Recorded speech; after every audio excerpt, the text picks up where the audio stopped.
Imagine someone tells you that once a machine becomes smarter than humans, it will inevitably try to dominate us. Most people don't even pose at that claim. It feels obvious. Intelligence leads to power, power leads to control, control leads to conflict. End of story. But notice something strange. Every step in that chain, it's doing a lot of work. And almost none of it is examined.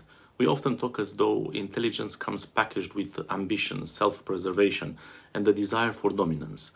Yet those are not definitions of intelligence. They are assumptions. And assumptions can feel true long before they are actually explained. I spoke about this topic briefly in another video, but felt like it deserved a deeper dive. A surprising amount of AI doom discussion depends on analogy. The most common comparison is between humans and animals. For example, humans are more intelligent than gorillas. This is a well-known example in the AI landscape. Humans dominate the planet, therefore, if something becomes more intelligent than us, it will dominate us too. The analogy lands because it is familiar. We already know the story. But familiarity is not the same as explanation. An analogy can highlight a pattern. It cannot prove a mechanism. The moment we stop and ask why intelligence should produce domination, the certainty begins to weaken. The conclusion arrives much faster than the reasoning. Consider the gorilla analogy more carefully. Gorillas still exist, not because humans lack the ability to eliminate them. Quite the opposite. Humans could have wiped them out long ago. Instead, many people spend time, money, and effort protecting them. There are conservation programs, laws, charities, and international agreements dedicated to their survival. That fact creates a problem for the analogy. If superior intelligence automatically leads to hostility towards less capable beings, why are humans protecting gorillas at all?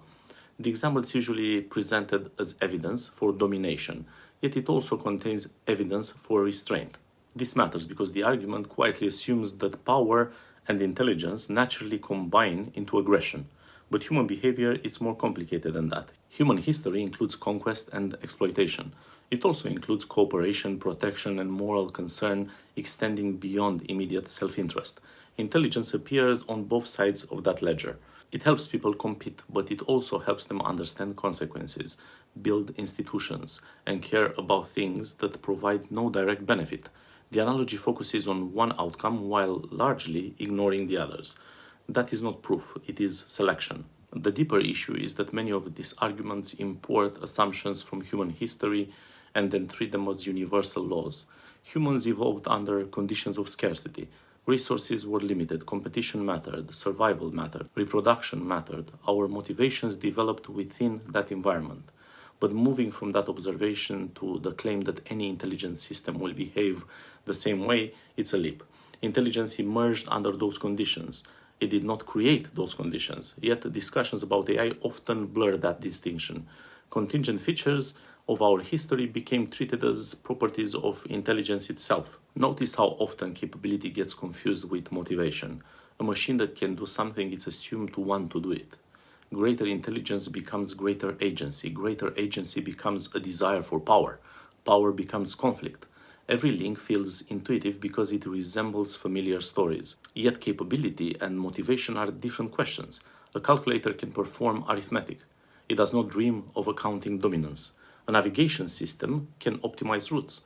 It does not secretly aspire to become transport minister. Intelligence tells us what can be done. It does not automatically determine what should be done. At this point, some people respond that advanced systems would develop goals of their own. Perhaps, but that answer simply moves the question. Which goals? Why those goals?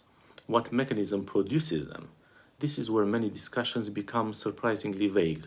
Detailed predictions about future behavior often appear before any detailed explanation of future motivation. We hear that a system will seek resources, preserve itself, or accumulate influence. Yet those outcomes are frequently treated as obvious rather than derived. The explanation often arrives in reverse. The behavior is assumed first, the reasoning comes after. I think there is also a curious tension in these predictions. We are told that future intelligences may become radically different from humans. Their reasoning could exceed ours. Their cognitive architecture might be unlike anything that has ever existed. Yet somehow their motives remain remarkably familiar. They want power, they want control, they want security, they want strategic advantage. In other words, they end up resembling characters from human history. The more alien the intelligence becomes, the more confidently we seem to assign it recognizably human drives. That should make us slightly uncomfortable. Part of the problem is anthropomorphism. When faced with uncertainty, humans naturally fill gaps with themselves. We imagine minds we do not understand by projecting minds we do understand. It is an understandable shortcut. It is also a dangerous one. A system that does not face death, hunger, reproduction, social status, or evolutionary competition may not inherit the motivations associated with those pressures. That does not mean it will be harmless. It means the explanation for any harmful behavior must come from somewhere else. We cannot simply assume the answer and call it analysis. Another source of confusion comes from mixing two very different concerns. One concern involves AI as a tool. The other involves AI as an independent agent. Tools can absolutely be dangerous. Systems deployed by governments, corporations, or institutions can amplify bias, concentrate power, enable manipulation, and scale poor decisions. These are real risks. They already exist, but those risks arise because AI reflects human incentives. The concern is not that the software invented its own agenda. It is that it is faithfully executing ours. That is a fundamentally different problem from autonomous machine ambition. When these scenarios get blended together, arguments gain emotional force but lose clarity. Present-day risks provide credibility. Speculative futures provide drama. The result is a narrative where concern about human misuse quietly merges with the concern about independent machine agency. Yet the mechanisms are not the same. Solutions are not the same. Responsibilities are not the same. If harm comes from tools, the focus belongs on governance, incentives, and accountability. If harm comes from autonomous agents, the challenge becomes explaining how such agency emerges and why it would pursue particular objectives in the first place. The question of scarcity deserves special attention. Many human moral failures emerge from constraints. People compete because resources are limited. Groups clash because interests collide. Institutions ration benefits because not everyone can have everything. These pressures shape ethical systems and political systems alike. Yet discussions about AI often assume that future intelligences will reproduce the same conflicts automatically. Why, I would ask? If the conditions change, the behavior may change too. Scarcity is not synonymous with intelligence. Treating the consequences of scarcity as universal features of cognition risks confusing history with necessity. This brings us back to Extinction. Extinction is the most powerful story available because it is simple.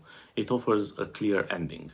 Once introduced, it dominates attention. Human psychology is drawn toward catastrophic possibilities, especially when the consequences are enormous. The problem is not that extinction is impossible. The problem is that it can become the default assumption before the mechanism has been established. A dramatic outcome is not an explanation. If the case is strong, it should survive detailed scrutiny.